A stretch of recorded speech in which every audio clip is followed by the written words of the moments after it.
Guys, इस video में हम आपको रहस्यमय और पौराणिक जीवों के बारे में बताएंगे जिनके अस्तित्व का अभी तक पता नहीं चल पाया है। तो गाइस, चलिए जानते हैं उन रहस्यमय जीवों के बारे में। गाइस, ड्रैगन का जिक्र बहुत से देशों की लोक कथाओं में मिलता है। विशेषकर चीन में लोक कथाओं के अनुसार ड्रैगन बहुत बड़ा सांप और छिपकली जैसा दिखाई देने वाला जीव है, जिसके पंख, सींग और चार पैर होते हैं और मुंह से आग छोड़ते हैं। गाइस, कुछ देशों में लोक कथाओं में इसे बिना पंख का भी बताया गया है, जबकि किसी में इसे दानव के रूप में दर्शाया गया है और कहीं इसे पूजा जाता है। गाइस, बहुत सी लोक कथाओं में माना गया है कि ड्रैगन काल्पनिक जीव नहीं है, बल्कि प्राचीन काल में बड़े सांपों और डायनासोर की तरह विलुप्त हो चुके हैं। गाइस, लेकिन इन सब का कोई ठोस सबूत न होने के कारण ये रहस्यमय और काल्पनिक जीव बने हुए हैं।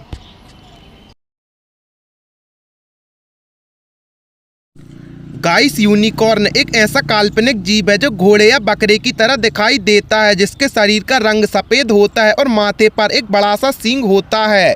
यूनिकॉर्न का जिक्र बहुत से देशों की पौराणिक कहानियों में भी मिलता है, इसलिए इसे पवित्र जीव भी कहा जाता है। माना जाता है कि पुराने समय में ये घने जंगलों में कुंवारे लड़के या लड़कियों को दिखाई देते थे। कहा जाता है कि इसके सींग के स्पर्श से किसी भी प्रकार की बीमारी ठीक हो जाती है और पानी में मौजूद विष भी गायब हो जाता है। इसी वजह से इसे पुराने समय के लोग गैंडे के सींग को यूनिकॉर्न का सींग बनाकर बेचते थे। आज के समय में ये भी एक काल्पनिक जीव है, लेकिन स्कॉटलैंड जैसे देश में इसे यूनिकॉर्न को राष्ट्र पशु बनाया गया है। गाइस, फिनिक्स चिड़िया का जिक्र अधिकतर मिस्र की लोक कथाओं में मिलता है। कहा जाता है कि फिनिक्स एक बहुत ही खूबसूरत और अमर पक्षी है। लोक कथाओं के अनुसार फिनिक्स सुनहरी रंग की और सोने की चमकने वाली बहुत ही सुंदर चिड़िया है और इसकी पूंछ हरी, नीली या बैंगनी होती है। एक फिनिक्स की उम्र बहुत ही लंबी होती है, जो कि 500 सालों तक अधिक होती है। जब फिनिक्स के मरने का समय आता है तो ये खूबसूरत टहनी में घोंसला बनाती है और इस घोंसले में खुद को आग लगा देती है। इसके बाद इसकी राख से ही नए फिनिक्स का जन्म होता है, जिसकी उम्र भी पुराने फिनिक्स जितनी ही होती है और मरते समय यही करती है, इसलिए इन्हें अमर चिड़िया बताया गया है।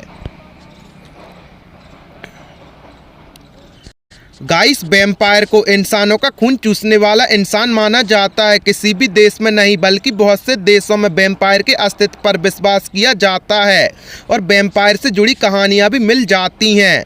गाइस, माना जाता है कि यदि कोई इंसान आत्महत्या करता है या किसी की लाश को कोई बिल्ली सूंघ लेती है तो वो मौत के बाद वैम्पायर बन जाता है, जबकि कोई कहते हैं कि यदि किसी को वैम्पायर काट ले या कोई बच्चा दांत के साथ पैदा होता है तो ये वैम्पायर माना जाता है। गाइस, हालांकि अलग अलग देशों में वैम्पायर के जन्म को लेकर अलग अलग धारणाएं हैं। गाइस, जिस तरह अलग अलग देशों में वैम्पायर के जन्म की धारणाएं अलग अलग है, उसी प्रकार इसके मरने का तरीका भी अलग अलग बताया गया है। गाइस, जैसे कि वैम्पायर को दिल की नकड़ी के हथियार पर वार करने से या आग से जला देने पर या सूरज की रोशनी में मारा जा सकता है।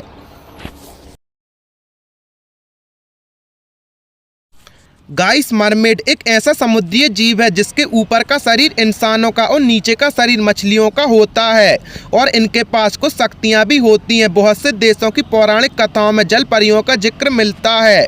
कहा जाता है कि जल परियों को गाना बहुत पसंद है, इसलिए ये कभी भी समुद्र में गाते हुए दिखाई देती हैं। जल परियों की उम्र बहुत लंबी होती है, लेकिन इंसानों की तरह इनमें आत्मा नहीं होती। बहुत सी कथाओं में जल परियों और इंसानों के प्यार और शादी की बात बताई गई है। कहा जाता है कि कुछ जल परियां अच्छी होती हैं तो कुछ बुरी। गाइस, चुपकाबरा शब्द स्पेनिश के दो शब्दों से मिलकर बना है। चुपार जिसका मतलब होता है चूसना और काबरा जिसका मतलब होता है बकरियां। मतलब कि चुपकाबरा का मतलब होता है बकरियों को खून चूसने वाला। गाइस, चुपकाबरा की पहली घटना 1995 के पुरातत्वों में सामने आई थी, जहां बहुत से भेड़ बकरियां मरे हुए थे और सबका खून चूस के मारा गया था। गाइस, वहां के स्थानीय इलाके में ऐसी घटना बहुत बार हो चुकी थी। कुछ लोगों ने इसे देखने का दावा किया था। उनका कहना था कि ये कुत्ते की तरह दिखाई देते हैं, जिसके शरीर पर बाल नहीं होते। किसी ने कहा कि डरावने होते हैं और कंगारू की तरह दो पैरों में खड़े हो सकते हैं। गाइस, लॉच नेस मॉन्स्टर की इकलौती तस्वीर 1934 स्कॉटलैंड के लॉच नेस क्षेत्र में खींची गई थी। इसी वजह से इसका नाम लॉच नेस मॉन्स्टर रखा गया।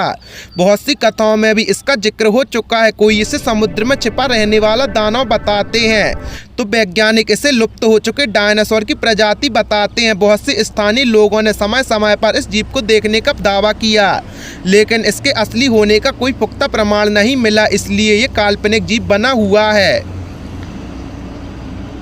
गाइस, आपको इन रहस्यमय और पौराणिक जीवों के बारे में जानकर कैसा लगा, हमें कमेंट सेक्शन में ज़रूर बताएं और ऐसे ही अमेजिंग फैक्ट्स के लिए अपने चैनल को सब्सक्राइब करें।